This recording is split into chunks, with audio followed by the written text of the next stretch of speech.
question. No? So the group with 3 demands, would this release free of them from these demands being met? No. I think it's also in the Al Jazeera statement, the English translation of the video. It clearly said that they had no demands and had no limitations on conditions of the release of our men. However, they confirmed that the release was due to a promise made to the men of their safety and security by one of the leaders of the Al-Nusra team that went into position 27. The negotiation with Captain Rambuka, he said that he will ensure the safety and the security of our personnel. And under Islam law, that promise had to be kept. And it was kept. And we're very grateful that they kept that promise, and thus the release of our men without any conditions or limitations. Sorry? Camp 27 remains empty at this stage.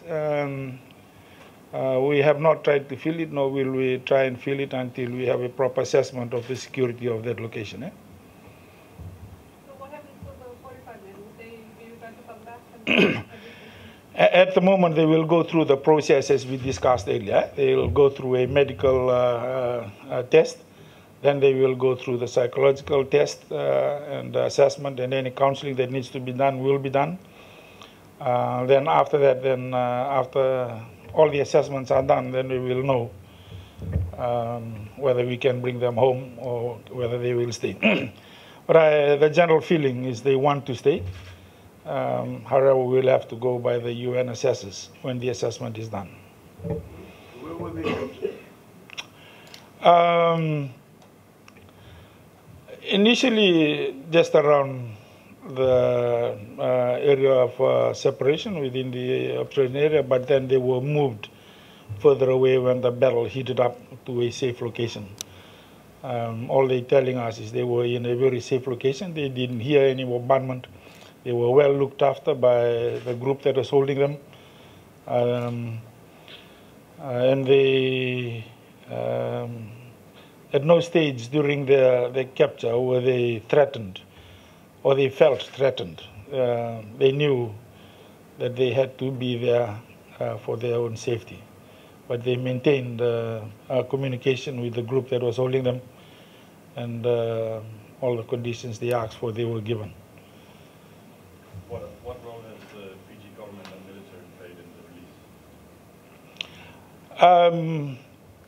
We used all the diplomatic powers of the Ministry of Foreign Affairs to all countries that could or that could help us ensure the safe release of our men.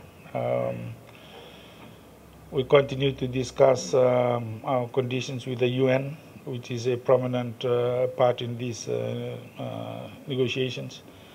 And we continue to talk to the men on the ground. RFMF continue to ensure that the men on the ground in Syria do not lose sight of the job they're doing, the mandate they are obliged to carry out under the UN flag that they were flying in the area of separation. During that period, we know the Philippines pulled away from the area of operation. We had to reassure the force commander and the UN that we maintain our allegiance to the UN, and we will maintain the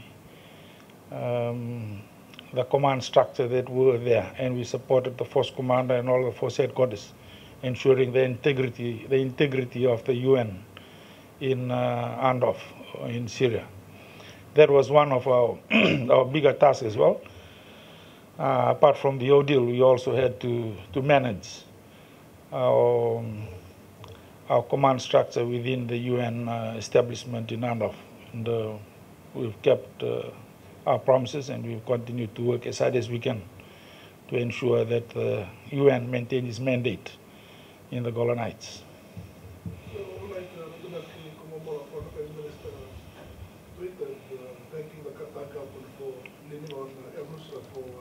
watching the final decision.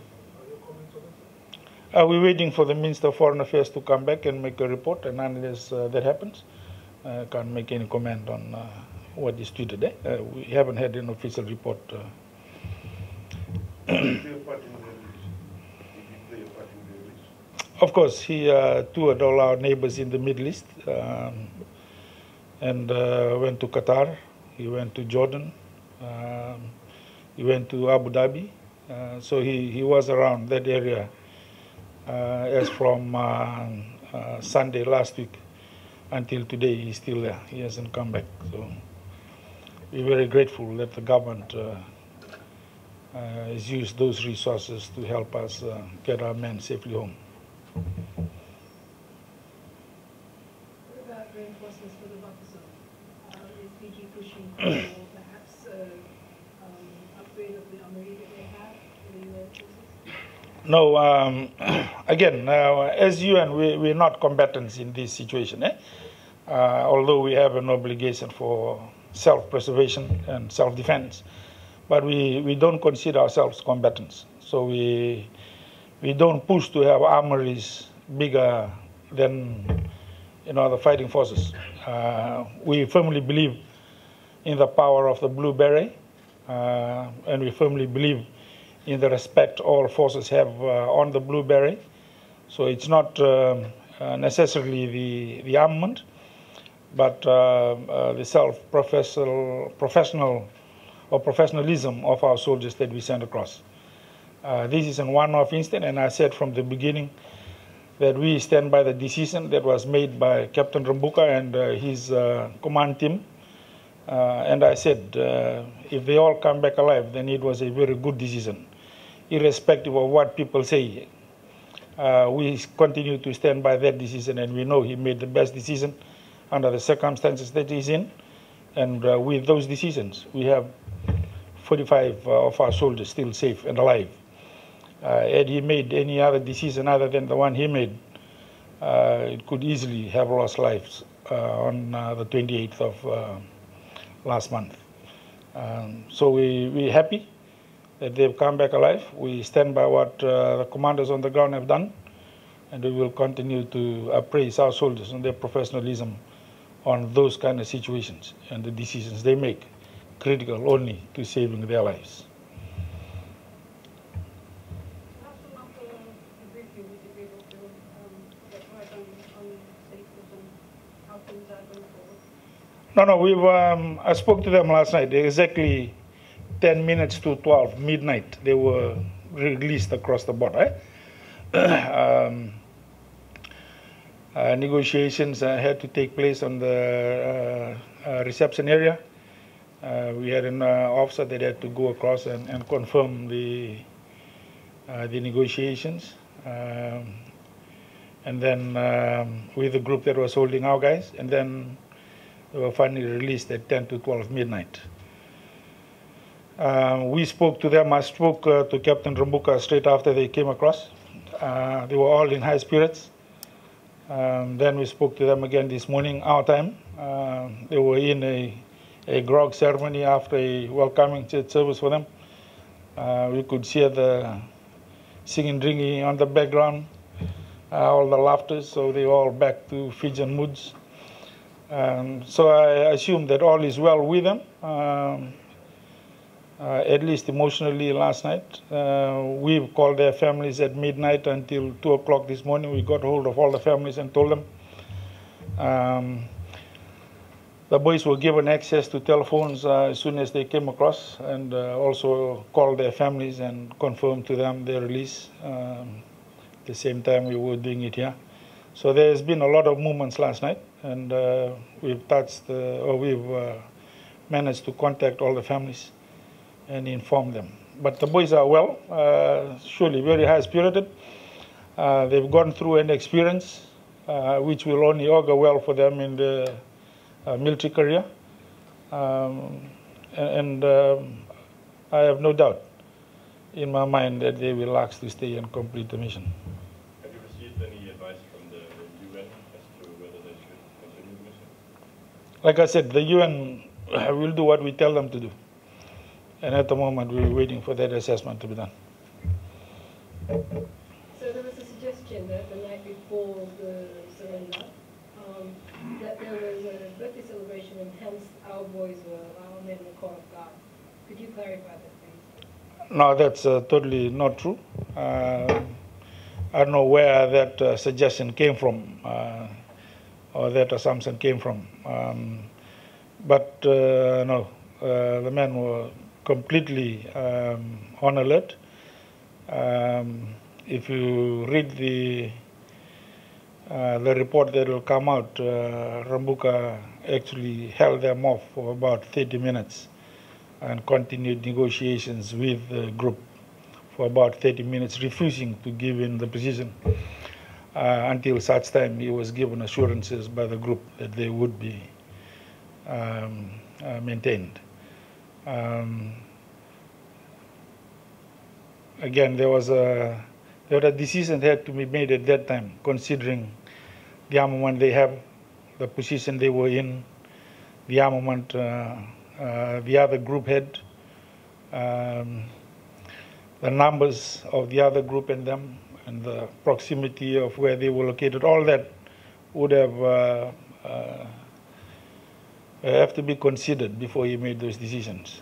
But at no time that we can make an assumption they were caught off guard. They were certainly not caught off guard. So when is it likely that they may be home after all the debriefing? If they stay and complete the mission, they'll be back in June next year. Some of them just got there 2 weeks before this ordeal happened. Some of them had been there for a month. The longest they've been there for a month. But certainly some had just been there for 2 weeks. The rotation of the whole battalion is until June next year. So if they stay and complete the mission, they won't come back until June next year. So the actions of the Filipino troops, has that affected relations with Fiji troops? No, not at all. Not at all.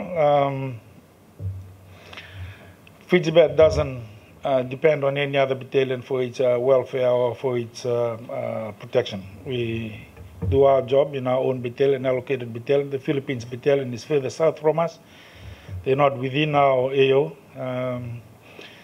They made the choices they made in concurrence with their own government, and we respect that. And at no stage would we consider ourselves different or any hostility towards the Filipinos. I think they did the decision as best as they can under the circumstances they're in, and we can't criticize nor can we comment on the decision they make. And it's for their own good, according to their own ethos and professionalism, and they did what they had to do.